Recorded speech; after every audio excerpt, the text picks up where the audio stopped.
नमस्कार, आप live cities देख रहे हैं। मैं हूं जय शुक्ला। बिहार विधानसभा चुनाव 2025 के नतीजे सामने आ चुके हैं। अब चुनावी शोरगुल लगभग खत्म हो चुका है। ऐसे में अब ये नतीजे सबके सामने हैं कि बिहार में किसे कितनी सीटें मिली हैं, किसकी सरकार बनने जा रही है। एनडीए का दोहरा शतक लगा है। जदयू ने स्ट्राइक रेट अपना और मजबूत कर लिया है। बीजेपी बिहार की सबसे बड़ी पार्टी बनकर उभरी है, तो वहीं नीतीश कुमार की पार्टी ने 101 में 85 सीटें जीत ली हैं और बीजेपी ने 89 सीटें, मतलब 89 और 85 का आंकड़ा दोनों का मिलाकर रहा है। चिराग पासवान का भी परफॉर्मेंस बहुत बेहतरीन रहा है। लेकिन इन सबके बीच जब इतनी बड़ी जीत मिली है बिहार में एनडीए को, तो नीतीश कुमार का बोलना बनता है। नीतीश कुमार ने बोला भी है और बिहार वालों के लिए न सिर्फ एक अच्छा संदेश दिया है, बल्कि बड़े ऐलान भी कर दिए हैं और अपनी मंशा साफ कर दी है कि नीतीश कुमार आगे क्या करने जा रहे हैं और किस प्रकार बिहार को चलाने जा रहे हैं। बिहार कैसे तरक्की की सीढ़ियां एक के बाद एक चढ़ता जाएगा, ये तमाम बातें नीतीश कुमार के बयान से साफ हो जाती हैं। अब नीतीश कुमार ने बयान क्या दिया है, क्या कुछ कहा है उन्होंने, किन किन नेताओं का नाम लिया है, किन किन के सहयोग से इस बड़ी जीत की भूमिका निभाने में उनकी अहम हिस्सेदारी मानी है, वो तमाम बातें हम आपको बताएंगे।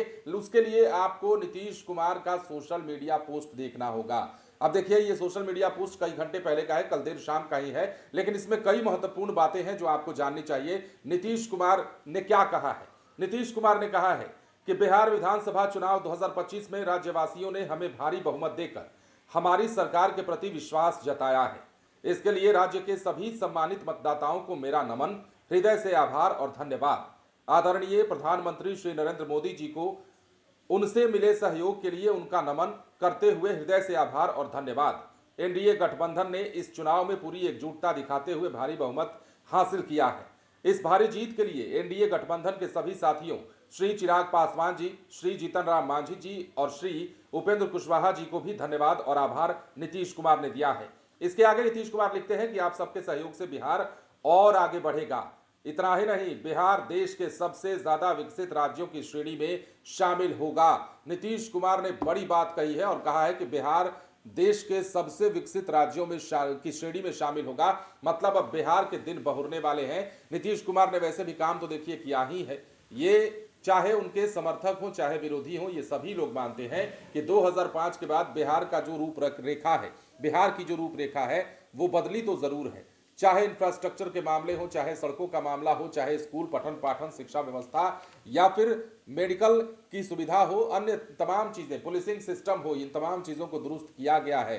क्राइम, करप्शन और कम्युनलिज्म से न समझौता करने की बात कहने वाले नीतीश कुमार कहीं ना कहीं अपने वादे पर अडिग रहे हैं और यही कारण है कि इस बार भी नीतीश कुमार को बहुत ज्यादा लोगों ने वोट किया है। महिलाओं ने खास तौर पर इंटैक्ट होकर वोट किया है और ये कहा जा रहा है कि 10,000 का भी असर है। हालांकि विपक्षी इसे आरोप के तौर पर बोल रहे हैं, कह रहे हैं कि 10,000 रुपए की घूस दी गई, उसके बाद ये चुनाव जीता गया। तो ये तमाम चीजें तो हैं। बिहार विधानसभा चुनाव का ये पूरा सिनारियो हमने आपको बताया है, एक निचोड़ हमने आपको बताया है। अब बिहार में 200 का आंकड़ा पार किए जाने के बाद एनडीए के हौसले मजबूत है।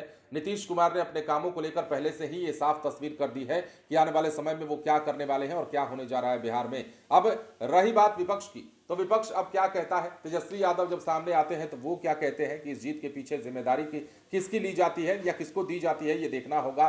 कहां तेजस्वी यादव से चूक हुई, इस बात को बताते हैं, जब सामने आते हैं तो भी देखना दिलचस्प होगा। और विपक्ष के जो तमाम पार्टियां हैं, विपक्ष की मतलब महागठबंधन की जो तमाम पार्टियां हैं, मसलन राजद की हमने बात कर ली, कांग्रेस की हम बात कर लेते हैं, तो कांग्रेस का जो परफॉर्मेंस रहा है 5-6 वाला, वो बड़ा ही कष्टकारी रहा है कांग्रेस के लिए। और सबसे अहम बात यह है कि कांग्रेस जिस प्रकार उम्मीद कर रही थी, इस चुनाव में हाथ कुछ भी नहीं लगा।